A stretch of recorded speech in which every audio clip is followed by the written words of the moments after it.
Anyways, I'm bored, so I'm gonna roll my lucky dice and see if I can roll some fours because in Chinese, four is an unlucky number because the number four sounds like death.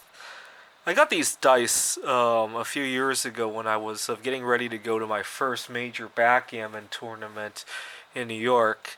I was competing in the beginners division at the time, and these dice are made by Northwest Territorial Mint, and they contain 99.9% silver. And I ended up winning that division.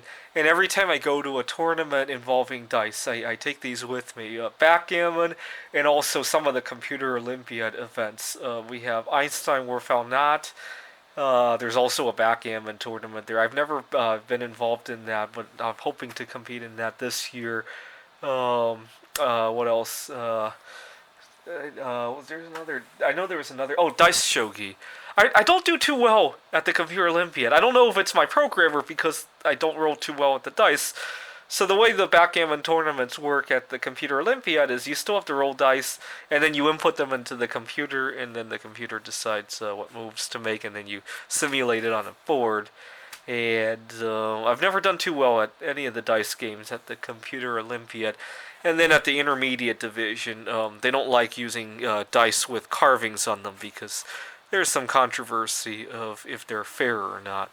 Anyways, I'm going to roll four dice, and if the number four shows up, I'm going to scream death as loudly as I can. And the more fours, the louder I'm going to scream death. Ready? Go. Okay, so we lived through that round. Let's roll it again. You know, this could be like a game of Russian roulette, where if a four shows up, you die instantly, right? How many dice? Uh, with normal Russian roulette, it's just one die, right?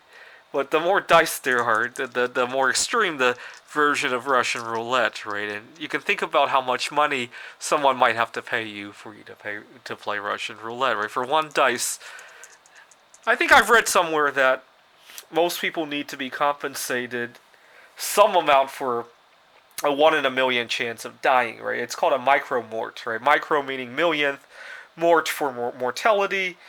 And as strange as that sounds, we do economics based on that a lot more than we think we do, right? If you have a dangerous job, you're inherently selling micromorts to somebody, right? And there's a market value, and they've done some calculations on it, right? So Russian roulette is not an unusual concept, even if you're a sane person, right? We all play it to some extreme, to some low extreme, right? So there we go. I survived another round of Russian roulette. Death! So I'll let you, without reading about it, post how much you think a micromort would be worth in your life, right? And it's obviously not linear, right? So some people might say that they'll sell a micromort for X dollars. That doesn't mean that they're willing to die if they get compensated a million times X, right?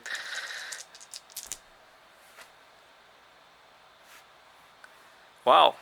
Another related concept is how much people have to be compensated in order to have their life expectancy reduced by a certain amount, right? Again, this is not necessarily a suicidal concept, right? You can work at a job where that is inherent has inherent health risk, and you're kind of selling your life expectancy for some dollar amount, and some people find that worthwhile, right? Depending on how much your life expectancy and whether or not it influences the quality of the years you have left, right?